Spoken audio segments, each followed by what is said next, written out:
नमस्कार विद्यार्थी मित्रांनो, स्वागत आहे तुम्हा सर्वांचं महा एक्झाम पॉईंट आपल्या एज्युकेशनल यूट्यूब चॅनलवरती. तर मित्रांनो, आपला आजचा व्हिडिओचा भाग 11 आहे, ज्यामध्ये आपण नवी मुंबई महानगरपालिका पदभरती 2026च्या मित्रांनो सहाय्यक आयुक्त या पदासाठी तांत्रिकी प्रश्न आपण पाहत आहोत, जे की तुम्हाला परीक्षेमध्ये 60 प्रश्न विचारले जाणारे आहेत, ज्यावरचे तुम्हाला गुण जे आहेत जे की 120 गुण जे की दिले जाणारे आहेत. आणि मित्रांनो, आपण 60 पैकी 60 या ठिकाणी प्रश्नांची आपण संपूर्ण काही तयारी करत आहोत. जर तुम्ही या मागील व्हिडिओचे पार्ट पाहिले नसाल तर सर्व व्हिडिओची लिंक तुम्हाला खाली व्हिडिओ डिस्क्रिप्शन बॉक्समध्ये किंवा मित्रांनो तुम्ही आपल्या चॅनलच्या ऑफिशियल डॅशबोर्डमध्ये जाऊन तिथून देखील तुम्ही संपूर्ण व्हिडिओज पाहू शकता. आणि मित्रांनो, पाहूनच घ्या, कारण का प्रत्येक व्हिडिओमधला प्रत्येक प्रश्न हा अतिशय इम्पॉर्टंट आहे तुमच्या येणाऱ्या परीक्षा दृष्टिकोनातून. मित्रांनो, तर सुरू करू आपला आजचा भाग आणि पाहू यामध्ये काय आपण तांत्रिकी प्रश्न. तर यामधला पहा प्रश्न क्रमांक आपला पहिला कसा आहे. महाराष्ट्र नागरी सेवा नियम 1981 मधील नियम 11 नुसार खालीलपैकी कोणते विधान सत्य आहे, जे की नियम 11 नुसार म्हटलेलं आहे. तर याचं उत्तर जे आहे ते आहे ऑप्शन नंबर जे की सी, अ आणि ब दोन्ही बरोबर. ज्यामध्ये पहिलं अचं जे नियम आहे तो सांगतो सर्व कर्मचारी हे पूर्ण वेळ सरकारचे सेवक असतात, बरोबर आहे. त्यानंतर कर्मचारी रजेवर असतानाही सरकार त्याला कामावर बोलू शकतं, हे देखील बरोबर आहे. तर नियम 11 नुसार जे आहे सर्व जे सरकारी कर्मचारी हे पूर्ण वेळ जे की सेवेमध्ये असणं आवश्यक आहे. तसेच एखादा कर्मचारी रजेवर असला किंवा कामावर नसला तरी सरकार त्याला विशेष परिस्थितीत जे की कामावर बोलवण्याचं संपूर्ण त्याला हक्क आहे. पर्याय नंबर त्यामुळे सी हे उत्तर होणारं असेल. त्यानंतर प्रश्न दुसरा, शिस्त व अपील नियम 1979 नुसार दोषारोप पत्र न देता खालीलपैकी कोणती शिक्षा जी की ठोठावता येते यापैकी.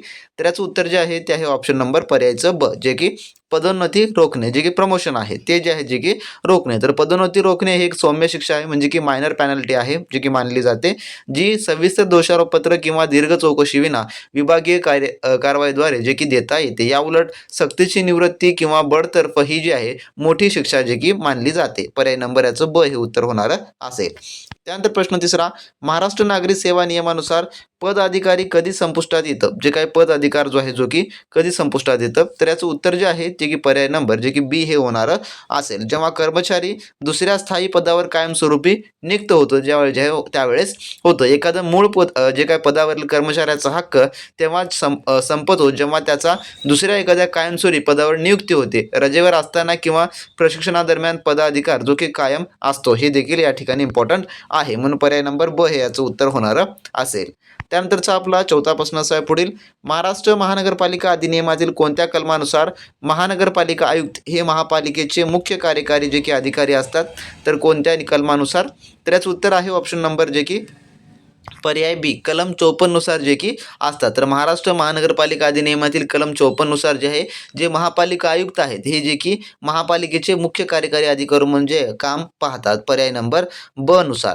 त्यानंतरचा प्रश्न आपला पाचवा पुढील असा आहे, MRTP कायदा 1966च्या कलम 52 नुसार अनधिकृत बांधकामाबद्दल किती वर्षापर्यंतच्या कारावासाची तरतूद आहे. तर याचं उत्तर आहे ऑप्शन नंबर सी, जे की 3 वर्ष, जे की 3 वर्षाची शिक्षेची त्या ठिकाणी तरतूद आहे. तर स्पष्टीकरण सांगायचं झालं यामध्ये कलम 52 नुसार जे काही अनधिकृत बांधकाम असतं किंवा नियोजित वापराच्या विरुद्ध वापर केल्यास कमाल 3 वर्षापर्यंतचा कारावास यामध्ये तरतूद आहे. त्यानंतरचा 6वा प्रश्न आपला, प्रादेशिक नियोजन तयार करताना कलम 13 नुसार हरकती व सूचना मागवण्यासाठी किमान किती कालावधी जो की दिला जातो. तर याचं उत्तर आहे ऑप्शन नंबर पर्यायचं जे की डी, 30 दिवस एवढा जो आहे जो की कालावधी या ठिकाणी दिला जातो. तर कलम 13 नुसार प्रादेशिक योजनेचा आराखडा प्रसिद्ध केल्यानंतर त्यावर जनतेकडून हरकती व सूचना मागण्यासाठी किमान 30 दिवसाची जी अवधी आहे देणं बंधनकारक आहे. त्यानंतरचा आपला पुढील प्रश्न असा आहे जो की 7वा, अमृत योजनेचा मुख्य भर खालीलपैकी कशावर आहे. जे अमृत योजना आहे त्याचा. तर याचं उत्तर जे आहे ते आहे ऑप्शन नंबर जे की पर्यायचं ब, शहरी पायाभूत सुविधा जे की करणं हे इम्पॉर्टंट आहे, ज्यात पाणी पुरवठा व सांडपाणी व्यवस्थापन हे यामधले जे की मूलभूत जे काही भर जे की देण्याचे आहे. पर्याय नंबर याचं ब हे उत्तर होणारं असेल. तर अमृत योजना म्हणजेच काय, तर Atal mission for reservation and urban transformation असं याचं जे की फुलफॉर्म आहे. तर ही योजना प्रामुख्याने शहरी भागातील पाणी पुरवठा, सांडपाणी, निचरा व्यवस्था आणि हरित क्षेत्राच्या विकासासाठी जे की राबवली जाते. त्यानंतर आपला पुढील 8वा प्रश्न असा आहे, महाराष्ट्र लोकसेवा हक्क अधिनियम 2015 नुसार द्वितीय अपीलीय प्राधिकाऱ्याने किती दिवसात जे की निकाल देणं बंधनकारक आहे. तर याचं उत्तर आहे ऑप्शन नंबर ब, जे की 30 ते 45 दिवसामध्ये निकाल देणं या ठिकाणी बंधनकारक आहे. या कायद्यानुसार द्विअपिलीय प्राधिकरणाने अपील मिळवल्यापासून 30 दिवसाच्या आत आणि विशेष परिस्थितीत कारणाची नोंद करून कमाल 45 दिवसात निकाल देणं या ठिकाणी अपेक्षित आहे. पर्याय नंबर याचं ब या ठिकाणी जे की उत्तर होणार असेल मित्रांनो. जर मित्रांनो तुम्ही नवी मुंबई महानगरपालिका पदभरती 2026 साठी मित्रांनो अर्ज भरला असेल आणि मित्रांनो त्याच्या परिपूर्ण ए टू झेड तयारीसाठी आपलं टीसीएस पॅटर्ननुसार मित्रांनो सर्व काही अतिसंभव प्रश्न नोट्स आणि टेक्निकल एमसीक्यू क्वेश्चन बँक मित्रांनो बॅच जॉईन केलं नसेल तर वेळ न वाया घालवता व्हिडिओ डिस्क्रिप्शन बॉक्स मध्ये आपल्या ऑफिशियल ॲपची लिंक दिली आहे, ज्यामध्ये तुम्ही संपूर्ण आपला हा कोर्स जो आहे तो जॉईन करू शकता, ज्यामध्ये आपण नवी मुंबई महानगरपालिकेच्या सर्व पदांकरता मित्रांनो स्पेशली मित्रांनो सर्व काही अभ्यासक्रमानुसार जे आपण ए टू झेड मित्रांनो अभ्यासक्रम ऍड करून दिलेला आहे, ज्यात तुम्हाला मराठी व्याकरण, इंग्लिश ग्रामर, सामान्य ज्ञान, बौद्धिक चाचणी व टेक्निकल एमसीक्यू क्वेश्चन बँक मित्रांनो तुम्ही कोणत्याही पदाकरता अर्ज केला असेल, ज्यामध्ये सहाय्यक आयुक्त असो किंवा आरोग्य विभागासंदर्भात पद असो किंवा कनिष्ठ अभियंत्याचं पद असो, त्या सर्व पदांची मित्रांनो तयारी आपल्या ॲपमध्ये तुमच्याकडे करून दिलेली आहे, ज्यामध्ये तुम्हाला परिपूर्ण एनएमसीच्या अतिसंभव प्रश्न संच मिळणार असेल, परीक्षा पॅटर्ननुसारची प्रश्नपत्रिका मिळणार असेल, त्यासोबतच इतर मनपाचे आपण पीवायक्यू क्वेश्चन पेपर देखील ऍड करून ठेवलेले आहेत, ज्यामध्ये संपूर्ण पेपर पॅटर्ननुसारची गुणांकन पद्धत, तुमची रँक वगैरे सर्व काही तपासता येणार असेल मित्रांनो. तर मित्रांनो जर तुम्ही अजून जॉईन केलं नसेल तर लगेच जॉईन करून घ्या. कमी वेळेमध्ये 100% त्या मित्रांनो तुमची तयारी जी की होणारी असेल आणि सर्व पदाची तांत्रिके देखील उपलब्ध आहे, त्यामुळे तुम्हाला मार्केटमधलं कोणतेही महागडे बुक्स घेण्याची गरज पडणार नसेल किंवा तुम्हाला कोणतेही महागडे कोचिंगची अजिबात गरज पडणारी नसेल मित्रांनो. त्यामुळे लगेच जॉईन करून घ्या. चांगल्या आणि उत्तम तयारी लागा मित्रांनो. कोणत्याही बाबतीमध्ये तुम्ही माघार जी आता घेण्याची गरज पडणारी नसेल, कारण का 100% अभ्यासाची तयारी आपण एकाच ठिकाणी तुमच्यासाठी करून ठेवलेली आहे. तर जे कोणी विद्यार्थी अजूनही आपली स्पेशली मित्रांनो बॅच जॉईन केलं नसेल तर जॉईन करून घ्या, ज्यामध्ये आपण संपूर्ण काही तुम्हाला technical plus non technical available करून दिलेलं आहे, जे की तुमची परफेक्ट तयारी त्या ठिकाणी होणार असेल, ज्यामुळे तुम्हाला कोणतेही महागडे कोचिंग जॉईन करण्याची गरज पडणार नसेल किंवा कोणतेही तुम्हाला इतर मित्रांनो जे काही क्लासेस वगैरे आहेत ते देखील लावण्याची गरज पडणार नसेल, कोणती बुक्स देखील घेण्याची गरज पडणारी नसेल मित्रांनो. सर्व काय आपण एकाच ठिकाणी अगदी अफोर्डेबल प्राईसमध्ये उपलब्ध करून दिलेलं आहे. तर लगेच आपली ॲप डाउनलोड करून घ्या आणि त्यामध्ये मित्रांनो संपूर्ण कोर्स आपला एनरोल घेऊन चांगल्या पद्धतीने तुम्ही तयारीला लागा मित्रांनो. त्यानंतरचा नववा प्रश्न आपला असा आहे, पीएम आवास योजना अंतर्गत जे काही क्लास आहे त्या क्लासचा अर्थ काय होतो?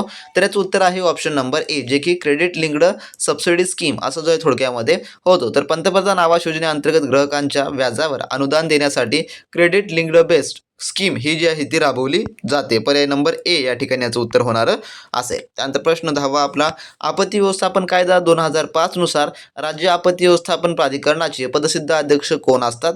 तर याचं उत्तर आहे ऑप्शन नंबर ब, जे की मुख्यमंत्री हे जे आहे थोडक्यामध्ये असतात. त्यानंतर प्रश्न 11वा आपला, महाराष्ट्र नागरी क्षेत्र झाडांचे संरक्षण व जतन अधिनियम 1975 नुसार वृक्ष अधिकारी म्हणून कोणाची नियुक्ती केली जातं? तर याचं उत्तर आहे ऑप्शन नंबर पर्यायचं ब, जे की महानगरपालिका आयुक्त किंवा मुख्य अधिकारी यांची जी आहे नियुक्ती केलं जातं. तर महाराष्ट्र नागरी क्षेत्र झाडांचे संरक्षण व जतन अधिनियम 1975 नुसार स्थानिक स्वराज्य संस्थेचे प्रमुख जे की त्या क्षेत्राचे वृक्ष अधिकारी असतात. त्यानंतरचा प्रश्न आपला पुढील 12वा असा आहे, घनकचरा व्यवस्थापन अधिनियम 2002/2016 नुसार लँडफिल साईटसाठी खालीलपैकी कोणता निकष अनिवार्य आहे? तर याचं उत्तर आहे ऑप्शन नंबर जे की सी, ती वस्तीपासून किमान 500 मीटर जे की लांब असावी, हा जो आहे थोडक्यामध्ये नियम आहे. जर सांगायचं झालं तर कचरा व्यवस्थापन नियमानुसार पर्यावरणाचा आणि आरोग्याच्या दृष्टीने लँडफिल जे साईट असतं ते नागरी वस्तीपासून 500 मीटर जे की अंतर असणं आवश्यक आहे. म्हणजे की त्याला आपण गार्बेज असं म्हणतो. शहराच्या बाहेर आपण अनेक ठिकाणी गार्बेज पाहतो, ते गार्बेज जे आहे जे की आपल्या शहरापासून किंवा नागरी वस्तीपासून जे आहे कमीत कमी 500 मीटर अंतरावर असणं अपेक्षित आहे. त्यानंतर 13वा प्रश्न, माहितीचा अधिकार अधिनियम 2005च्या कोणत्या कलमानुसार माहिती देण्यापासून सूट देण्यात आली आहे? तर याचं उत्तर आहे ऑप्शन नंबर जे की बी, कलम 8. आपला 14वा प्रश्न असा आहे, तिसऱ्या पक्षाची माहिती मागितल्यास संबंधित अधिकाऱ्याने किती दिवसात निर्णय घ्यावा लागतो? तर याचं उत्तर आहे ऑप्शन नंबर ब, जे की 40 दिवसामध्ये घ्यावा लागतो. तर माहिती ही आपल्याला सामान्यतः 30 दिवसात द्यायची असते, परंतु तिसऱ्या पक्षाशी संबंधित असल्यास त्या पक्षाला नोटीस देणे आणि त्यांचे म्हणणे ऐकणे यासाठी 10 दिवस अतिरिक्त मिळतात. असे एकूण जे आहेत 40 दिवस जे की लागतात. त्यानंतरचा 15वा प्रश्न आपला पुढील असा आहे, राज्य मुख्य माहिती आयुक्ताची नियुक्ती करण्यास समितीमध्ये खालीलपैकी कोणाचा समावेश नसतो यापैकी? तर याचं उत्तर जे आहे ते आहे ऑप्शन नंबर जे की ड, उच्च न्यायालयाचे मुख्य न्यायाधीश यांचा जो आहे थोडक्यामध्ये जे की यामध्ये समाविष्ट नसतो. त्यानंतर आपला 16वा प्रश्न, MRTP कायदा 1966 नुसार नियोजन प्राधिकरण या व्याख्यात कोणाचा समावेश होतो खालीलपैकी? तर याचं उत्तर आहे ऑप्शन नंबर जे की डी, वरील सर्व. म्हणजेच की महानगरपालिका, सिडको आणि विशेष घटक नियोजन प्राधिकरण यांचा सर्वांचा जो आहे थोडक्यामध्ये यामध्ये समावेश होतो. पर्याय नंबर याचं ड हे उत्तर होणार असेल. त्यानंतर आपला 17वा प्रश्न, महाराष्ट्र नागरी सेवा नियम 1979 मध्ये निलंबन ही शिक्षा काय आहे? तर आहे का? तर निलंबन ही शिक्षा आहे का? तर याचं उत्तर आहे ऑप्शन नंबर जे की सी नाही. तर निलंबन ही शिक्षा नसून एक प्रशासकीय प्रक्रिया आहे. ही प्रशासकीय प्रक्रिया मानली जाते, जे की शिस्तभंगविषयी चौकशी सुरू असताना किंवा फौजदारी गुन्हा दाखल असल्यास कर्मचाऱ्याला कर्तव्यापासून दूर ठेवण्यासाठी निलंबन केलं जातं, तर ही अंतिम शिक्षा नसते. त्यानंतर आपला 18वा प्रश्न, स्मार्ट सिटी मिशन अंतर्गत निवडलेल्या शहरांना केंद्र व राज्य सरकारकडून एकूण किती निधी जो की मिळवणे अपेक्षित आहे? तर याचं उत्तर आहे ऑप्शन नंबर जे की सी, ज्यामध्ये 1000 कोटी एवढं जे आहे मिळवणं अपेक्षित आहे. त्यानंतर आपला 19वा प्रश्न, झाडे तोडण्याची परवानगी मिळाल्यानंतर त्या बदल्यात किती झाडे लावणे बंधनकारक आहे? तर याचं उत्तर आहे ऑप्शन नंबर जे की सी, तोडलेल्या झाडांच्या संख्येच्या दुप्पट, जे की एकाच 2 एक झाड तोडला असेल तर 2 जे आहे झाडे लावणे अपेक्षित आहे. त्यानंतरचा आपला प्रश्न 20वा असा आहे, माहिती अधिकार कायद्यानुसार जर माहिती व्यक्तीचे जीवित किंवा स्वातंत्र्य याच्याशी संबंधित असेल तर ती किती वेळेत देणे बंधनकारक आहे? तर याचं उत्तर आहे ऑप्शन नंबर बी, जे की 48 तासामध्ये देणं बंधनकारक आहे. त्यानंतर 21वा प्रश्न, महानगरपालिका आयुक्त आपली रजा कोणाकडे मंजूर करून घेतात? तर याचं उत्तर आहे ऑप्शन नंबर सी, जे की राज्य सरकार यांच्याकडून जे आहे थोडक्यात मंजूर करून घेतात. त्यानंतर 22वा प्रश्न, आपत्ती व्यवस्थापन कायद्याचा कलम 51 नुसार सरकारी कामात अडथळा आणल्यास किती शिक्षेची तरतूद आहे? तर याचं उत्तर आहे ऑप्शन नंबर ए, जे की 1 वर्षापर्यंतचा कारावास एवढी जे आहे यामध्ये तरतूद आहे. त्यानंतर 23वा प्रश्न, महाराष्ट्र लोकसेवा हक्क आयोगाच्या मुख्य आयुक्तांचे निवृत्तीचं वय किती आहे? तर याचं उत्तर आहे ऑप्शन नंबर बी, जे की 65 वर्ष एवढं जे की आहे. त्यानंतर आपला 24वा प्रश्न, घनकचरा व्यवस्थापन नियमानुसार कचरा वेचकांचे सक्षमीकरण करण्याची जबाबदारी कोणाची आहे? तर याचं उत्तर आहे ऑप्शन नंबर सी, जे की स्थानिक स्वराज्य संस्था यांची जी आहे थोडक्यात आहे. त्यानंतर 25वा प्रश्न, बदली हा विषय महाराष्ट्र नागरी सेवा नियमातील कोणत्या भागामध्ये सविस्तर येतो? तर याचं उत्तर आहे ऑप्शन नंबर सी, जे की सर्वसाधारण शर्ती नियम यामध्ये जे आहे थोडक्यात येतो. त्यानंतर 26वा प्रश्न, MRTP कायद्यातील कलम 126 खालीलपैकी कशाशी संबंधित आहे? तर याचं उत्तर आहे ऑप्शन नंबर बी, जे की जमिनीचे संपादन याच्याशी संबंधित आहे. त्यानंतर 27वा प्रश्न, नगरविकास विभागाची SBM 2.0 योजना कशाशी संबंधित आहे? तर याचं उत्तर आहे ऑप्शन नंबर बी, जे की कचरामुक्त शहरे याच्याशी संबंधित आहे. त्यानंतर आपला 28वा प्रश्न, महाराष्ट्र महानगरपालिका अधिनियमातील कलम 406 कशाशी संबंधित आहे? तर याचं उत्तर आहे ऑप्शन नंबर ए, जे की कराविरुद्ध अपील याच्याशी संबंधित आहे. त्यानंतर 29वा प्रश्न, शिस्त व अपील नियमानुसार चौकशी अधिकाऱ्याची नेमणूक कोण करतो? तर याचं उत्तर आहे ऑप्शन नंबर बी, जे की शिस्तभंगविषयी प्राधिकारी हे जे आहे थोडक्यामध्ये नेमणूक करतात. त्यानंतर आपला 30वा प्रश्न, माहिती अधिकार कायद्यानुसार प्रथम अपीलीय प्राधिकारी कोण असतो?